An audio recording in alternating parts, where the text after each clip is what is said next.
The dinner table was quiet, save for the soft clinking of silverware against plates. My sister, Natalie, sat across from me, her usual warm smile plastered on her face, though there was something different in her eyes tonight. She had been talking about starting her own business for a while now, but something about the way she spoke made me uneasy.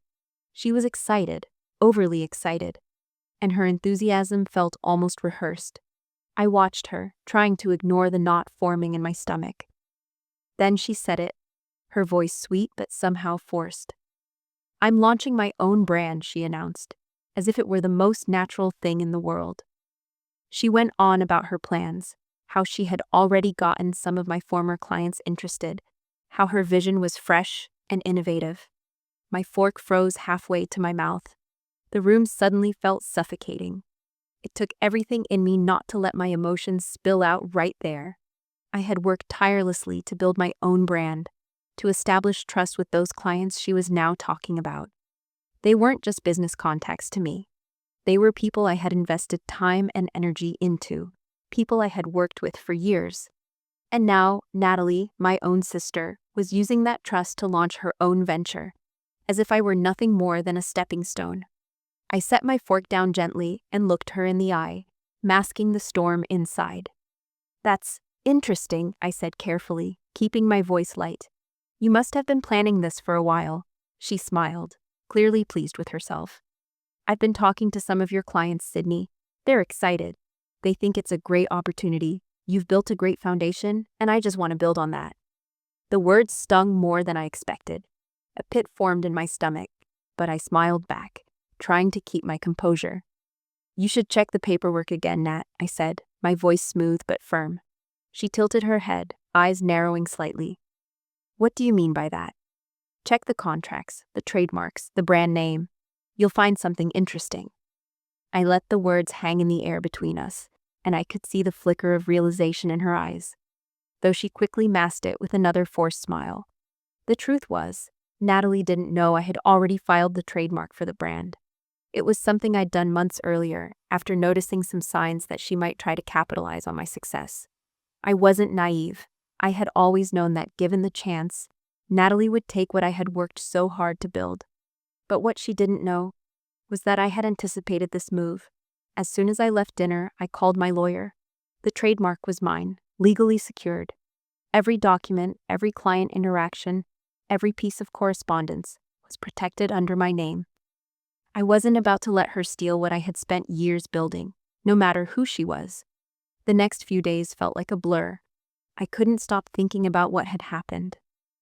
I found myself pacing the office, reviewing contracts, emails, and the list of clients Natalie had been in contact with. It wasn't just my brand she had tried to take. It was my reputation, my hard work, my legacy. How could she think this was okay? How could she do this to me, of all people? We had grown up together, shared so much, and yet here she was, using my own clients to launch a business that I had worked for so long to create. I made a plan. It was time to show her I wasn't just going to stand by and watch her take everything from me. She had crossed a line. I didn't care if she was my sister. This was business. And in business, betrayal was never something to forgive. By the time I met with my lawyer, I had everything ready. We had evidence of the conversations she had with clients, the email exchanges, even a few recordings that confirmed she was trying to lure them away. The trademarks were mine. The brand was mine. And now it was time to act. I sent her an email, polite but firm, informing her that the brand name was legally protected. She couldn't use it without facing serious legal consequences. I attached all the necessary documentation, trademark certificates, evidence of client relations, and a cease and desist letter. There was no room for doubt. I wasn't playing games. The following morning, I woke up to a flood of messages. Most were from clients asking if I was still running my business, confused about why they were being contacted by Natalie's new brand. Some even apologized, unsure of what had happened. My heart sank as I read through their texts. I had always treated them like family, always kept them informed, and now I had to explain that my sister had tried to steal them away. It felt like a betrayal, not just from her, but from the people I had trusted too. I was sitting at my desk when my phone rang. It was Natalie. I hesitated for a moment before answering, my breath catching in my chest. "Why did you do this, Sydney?" Her voice was shaky, defensive. "You knew I was trying to build something. Why couldn't you just help me instead of trying to destroy everything I've worked for?" I could feel the anger rising inside me, but I kept my voice steady. "You didn't build anything, Nat. You took what I built. You didn't ask, you didn't even think about the consequences. You just took. And that's not how business works." I paused, taking a deep breath before continuing. "You didn't realize that I have the trademark, did you? You thought you could get away with this, but I've got the legal ground to protect everything." There was silence on the other end of the line, a long pause before she spoke again, her voice quieter now. "I didn't think it through," she admitted, her tone more resigned than I had ever heard it. "I thought I could do better. I thought I could, I don't know, maybe make it my own." I shook my head, feeling a strange mix of sympathy and frustration. "You could have built something on your own, Nat, but you chose to tear down mine instead. And now you're going to have to face the consequences of your actions." As the days passed, things began to settle down. The cease and desist had done its job. Natalie backed off, though she never truly apologized. But I could tell the dynamic between us had shifted. There was no going back from this. Despite the legal victory, I couldn't shake the feeling of loss. It wasn't just about the brand anymore. It was about the trust that had been broken, the relationship that had been fractured. I had won the legal battle, but what did that mean if I had lost my sister in the process? A week later, I sat at my desk, staring at the blinking cursor on my screen.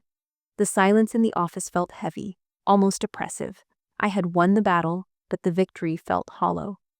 Natalie had withdrawn her brand, her clients scattered, but the damage was done. The trust between us was gone, and I couldn't shake the thought that something important had been lost, something irreplaceable. Despite all the legal success, the emotional cost lingered. I didn't hear from Natalie for a few days, but when I did, it wasn't what I expected. Her message was short, almost cold. "Let's talk," it read. I hesitated before responding. Part of me wanted to let it go, to move on from the conflict. But another part of me, the part that still cared for her despite everything, wondered if we could fix what had been broken. I agreed to meet her the next day at a small coffee shop we used to visit when we were younger. When I arrived, she was already sitting at a table in the back, her arms crossed, staring out the window. She looked different, tired, deflated. Gone was the ambitious, confident person who had barged into my life with plans to take everything I had worked for. Now she seemed small, vulnerable, like someone who had finally realized the consequences of her actions. I sat down across from her, the air thick with unspoken words. She didn't speak right away, just looked at me with those familiar eyes I had once trusted more than anyone else. "You were right," she said after a long pause, her voice softer than I had expected. "I shouldn't have done it. I let my jealousy and ambition get the best of me. I thought I could take what you built and make it mine, but it doesn't work like that, does it?" I watched her carefully. This wasn't the apology I had been waiting for, but it was something. A recognition of what she had done. It wasn't enough to undo the hurt, but it was a start. "No, it doesn't work like that," I replied quietly. "You can't just take someone else's hard work and claim it as your own. You know that now, but it doesn't change the fact that you tried." "And it hurt." "I know," she whispered. "I hurt you, Sid. I never meant to. I just thought maybe if I could be successful like you, everything would be different. I thought I could finally have something of my own." The bitterness that had built up inside me started to fade, replaced by something else. Maybe it was pity, or maybe I was just tired of carrying around the anger. I had fought hard to protect my brand, and I had won. But now I wondered if I could also fight to save what was left of our relationship. "You could have built something on your own, Nat," I said, my voice steady but filled with the weight of everything that had happened. "You didn't need to steal from me. You've always had the potential. But you chose the easy route, the shortcut. And it cost you more than you realize." She nodded, tears welling in her eyes. "I see that now. I should have learned from you. You've worked so hard for everything you have, and I just wanted to skip the work.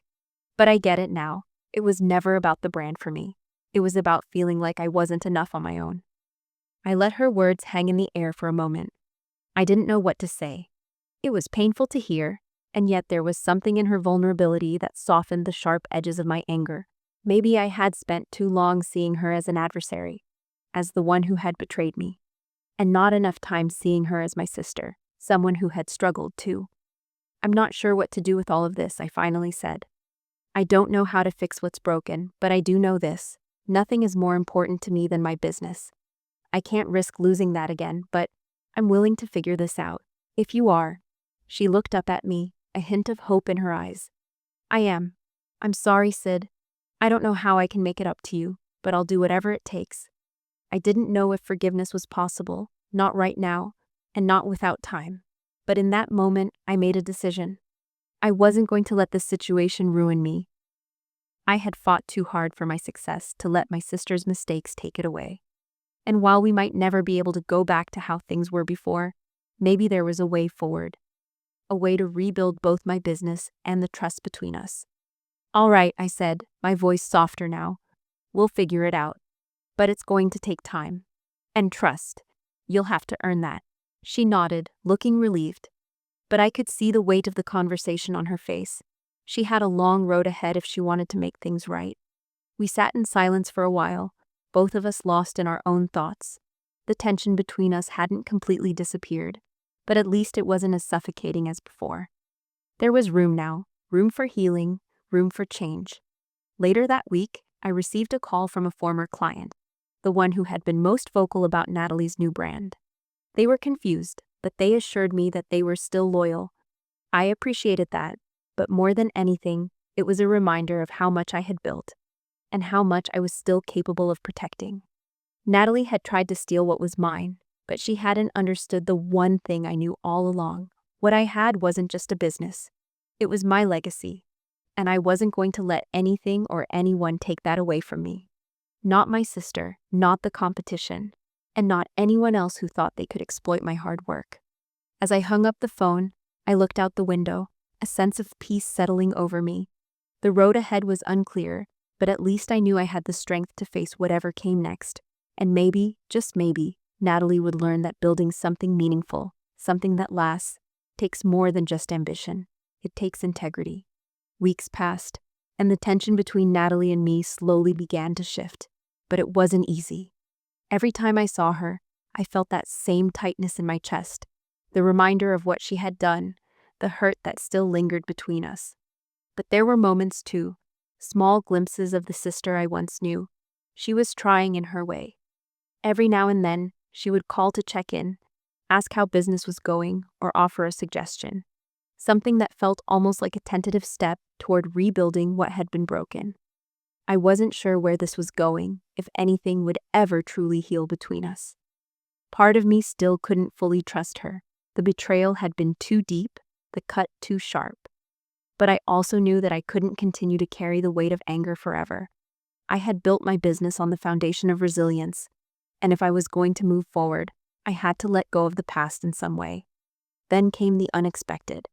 One evening, a few days after we had our coffee meeting, Natalie showed up at my office unannounced. I wasn't expecting her, and I wasn't sure what to make of it.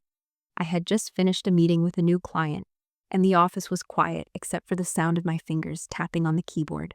When I heard the knock on the door, I almost didn't want to answer. But there she was, standing in the doorway, looking a little nervous. "I need to talk to you," she said, her voice quiet. The usual arrogance replaced with uncertainty. I looked up at her, pausing for a moment before nodding. "Come in," I replied, gesturing to the chair across from my desk. She sat down slowly, folding her hands in her lap. I didn't know what to expect. Maybe more excuses, maybe a new round of apologies. But what came next was different. "I've been thinking about everything," she began, her gaze focused on the floor, her words coming slower than usual. "About what I did, and about how I acted." She paused, and I could see the weight of it all in her expression. "I didn't just steal your clients. I tried to steal your life. I was so focused on what I didn't have, I forgot about what I could build on my own. I didn't say anything at first. I wasn't sure what to say. The words felt familiar, but it wasn't just the words I needed. It was the sincerity behind them. She looked up at me, her eyes a little brighter, though there was still a hint of sadness in them. I've started working with some clients on my own, Sid. Not stealing them from you, just doing it the right way. It's hard. I'm not going to lie, but I'm doing it. And I know I can't undo what I did, but I need you to know that I'm trying. I don't want to be that person anymore. The one who tried to take shortcuts. The one who betrayed you. I could feel my heart softening, but the walls I had built around myself weren't coming down completely. It would take time. It always did. You've taken the first step, I said, my voice steady. But you're right. You can't undo it. And I don't think things will ever be the same between us. But I hope this is a start. A real one. If you want to rebuild, you've got to start from the ground up. No more shortcuts. No more stealing what's mine. She nodded, her eyes fixed on me. I understand. I'm going to make it right, even if it takes time. I let out a breath I didn't realize I was holding. It will take time, I repeated. But I'm willing to see where this goes. If you really want to change, to build something of your own without dragging people down, then maybe we can get back to a place where we can work together. But it's going to be slow. Trust doesn't come back overnight. She gave a small, hopeful smile. I'm ready for slow. I'm ready for whatever it takes. Over the next few months, things remained tense, but they also began to shift. Natalie started taking the steps to build her business the right way, without leaning on what I had already built. She began reaching out to new clients, trying to establish her own name in the industry. It wasn't easy for her, I could tell. She had always wanted the shortcut, the easy path, but now she was facing the long, hard road to legitimacy. We began to talk more about business, about our lives, about what we both wanted. There were still awkward silences, still moments where I couldn't shake the feeling of betrayal. But there was progress, and sometimes that's all you can hope for. Then one day, out of the blue, I received a call from a client who had been one of the first to jump ship when Natalie launched her brand. They had been loyal to me for years, but the moment Natalie made her move, they had switched allegiances. I braced myself for the worst. Maybe they were planning to stay with her. Maybe they were going to tell me they were done with my business too. But when I answered the phone, the tone of the conversation took me by surprise. I just wanted to let you know, Sydney, the client said. We've decided to return to your business. There's something about the way you run things, your integrity, that we've missed.